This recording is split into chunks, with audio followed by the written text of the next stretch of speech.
Team India ಆಟಗಾರ ಶ್ರೇಯಸ್ ಅಯ್ಯರ್ ಆಸ್ಪತ್ರೆಗೆ ದಾಖಲಾಗಿದ್ದಾರೆ. ಸಿಡ್ನಿ ಆಸ್ಪತ್ರೆಯ ಐಸಿಯುನಲ್ಲಿ ಚಿಕಿತ್ಸೆ ಪಡೆಯುತ್ತಿದ್ದಾರೆ.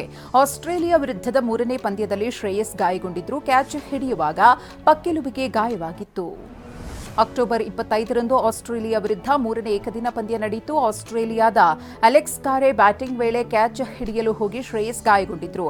ಶ್ರೇಯಸ್ ಹೊಟ್ಟೆ ಪಕ್ಕೆಲುಬಿಗೆ ಗಾಯವಾಗಿದೆ. ಶ್ರೇಯಸ್ ಅಯ್ಯರ್ ಭಾರತ ಏಕದಿನ ಕ್ರಿಕೆಟ್ ತಂಡದ ಉಪನಾಯಕ ಕೂಡ ಹೌದು. ಮೋಂತಾ ಚಂಡಮಾರುತ ತೀವ್ರ ಆತಂಕ ಮೂಡಿಸಿದೆ. 110 ಕಿಲೋಮೀಟರ್ ವೇಗದಲ್ಲಿ ನಾಳೆ ಆಂಧ್ರಕ್ಕೆ ಮೋಂತಾ ಚಂಡಮಾರುತ ಅಪ್ಪಳಿಸುವ ಸಾಧ್ಯತೆ ಇದೆ. 23 ಜಿಲ್ಲೆಗಳಲ್ಲಿ ರೆಡ್ ಅಲರ್ಟ್ ಘೋಷಣೆ ಮಾಡಲಾಗಿದೆ.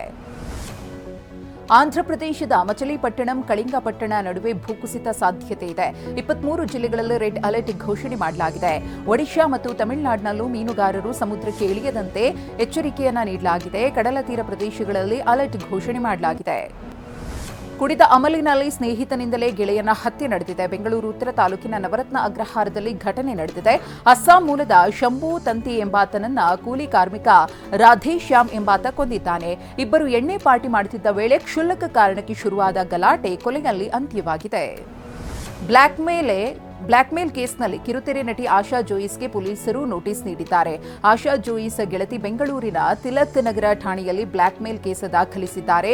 ತಮ್ಮ ಗಂಡನ ಖಾಸಗಿ ಫೋಟೋ ವಿಡಿಯೋ ಇಟ್ಕೊಂಡು 2 ಕೋಟಿ ಹಣಕ್ಕೆ ಡಿಮಾಂಡ್ ಮಾಡ್ತಿದ್ದಾರೆ ಅಂತ ಎಫ್ಐಆರ್ ದಾಖಲಿಸಲಾಗಿದೆ.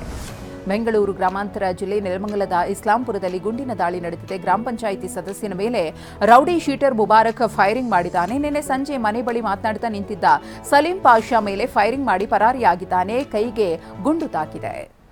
ಬೆಂಗಳೂರಿನಲ್ಲಿ ರಸ್ತೆಗಳು ಹದಗೆಟ್ಟಿದ್ದು ಜನ ಸಿಡಿದೆದ್ದಿದ್ದಾರೆ. ಜ್ಞಾನ ಭಾರತಿ ಲೇಔಟ್ ನಿವಾಸಿಗಳು ರಸ್ತೆ ಸರಿ ಮಾಡುವಂತೆ ಆಗ್ರಹಿಸಿ ಬೀದಿಗಿಳಿದಿದ್ದಾರೆ. ಬೇಜವಾಬ್ದಾರಿ ಅಧಿಕಾರಿಗಳಿಗೆ ಧಿಕ್ಕಾರ ಅಂತ ಘೋಷಣೆ ಕೂಗಿದ್ದಾರೆ. ತಡೆಗೋಡೆ ನಿರ್ಮಾಣ ನೆಪದಲ್ಲಿ ಪಾಲಿಕೆ ರಸ್ತೆ ಅಗೆದಿದ್ದು ಒಂದೇ ತಿಂಗಳಿಗೆ ಕಾಮಗಾರಿ ನಿಲ್ಲಿಸಿದೆ. ಇದರಿಂದ ರಸ್ತೆ ಸಂಪರ್ಕ ಕಡಿತಗೊಂಡಿದ್ದು ನಿವಾಸಿಗಳು ಪರದಾಡುವಂತಾಗಿದೆ.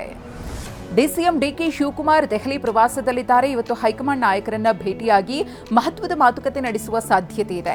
ನಿನ್ನೆ ಸಂಜೆಯೇ ಡಿಕೆಶಿ ದೆಹಲಿಗೆ ತೆರಳಿದ್ದು ಡಿಕೆ ನಡೆ ತೀವ್ರ ಕುತೂಹಲ ಮೂಡಿಸಿದೆ. ಡಿಸಿಎಂ ಡಿಕೆ ಶಿವಕುಮಾರ್ ಕಾಂಗ್ರೆಸ್ ನಾಯಕ ರಾಹುಲ್ ಗಾಂಧಿಯವರ ಭೇಟಿಗೆ ಸಮಯ ಕೇಳಿದ್ದಾರೆ. ನವೆಂಬರ್ 11ರಂದು ಡಿಕೆ ಮತ್ತೆ ದೆಹಲಿಗೆ ತೆರಳಲಿದ್ದಾರೆ. ರಾಹುಲ್ ಜೊತೆ ಪ್ರತ್ಯೇಕ ಮಾತುಕತೆಗೆ ಸಮಯ ಕೇಳಿದ್ದಾರೆ. ನವೆಂಬರ್ 11ರ ದೆಹಲಿ ಭೇಟಿ ಅತ್ಯಂತ ಮಹತ್ವ ಪಡೆದುಕೊಂಡಿದೆ.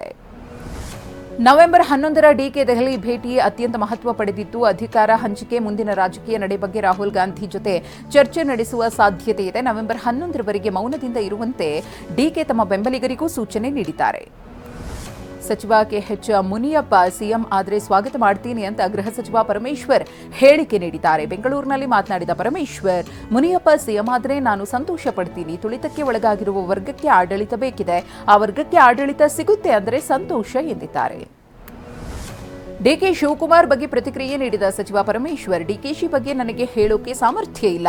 ಅವರು ನಮ್ಮ ನಾಯಕರು ಮತ್ತು ಅಧ್ಯಕ್ಷರು. ಸಿಎಂ ಆಗೋಕೆ ಡಿಕೆ ಶಿವಕುಮಾರ್ ಅವರಿಗೆ ಸಾಮರ್ಥ್ಯ ಇದೆ.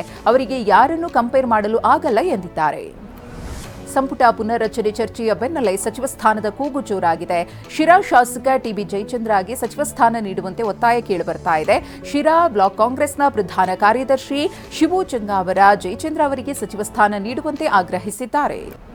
ದೆಹಲಿ ವಿಮಾನ ನಿಲ್ದಾಣದಲ್ಲಿ ಗಾಂಜಾ ಸಾಗಾಟ ಮಾಡುತ್ತಿದ್ದ ಕಿಲಾಡಿಗಳು ಸಿಕ್ಕಿಬಿದ್ದಿದ್ದಾರೆ. ಬ್ಯಾಂಕಾಕ್ನಿಂದ ಬಂದ ವಿಮಾನದಿಂದ ಇಳಿದ ಪ್ರಯಾಣಿಕರು ಸೂಟ್ಕೇಸ್ನಲ್ಲಿ 2 ಕೆಜಿ 500 ಗ್ರಾಂನಷ್ಟು ಗಾಂಜಾ ಸಾಗಾಟ ಮಾಡ್ತಾ ಇದ್ರು. ಅನುಮಾನಗೊಂಡು ಪರಿಶೀಲನೆ ನಡೆಸಿದ ವೇಳೆ ಆರೋಪಿಗಳು ಸಿಕ್ಕಿಬಿದ್ದಿದ್ದಾರೆ.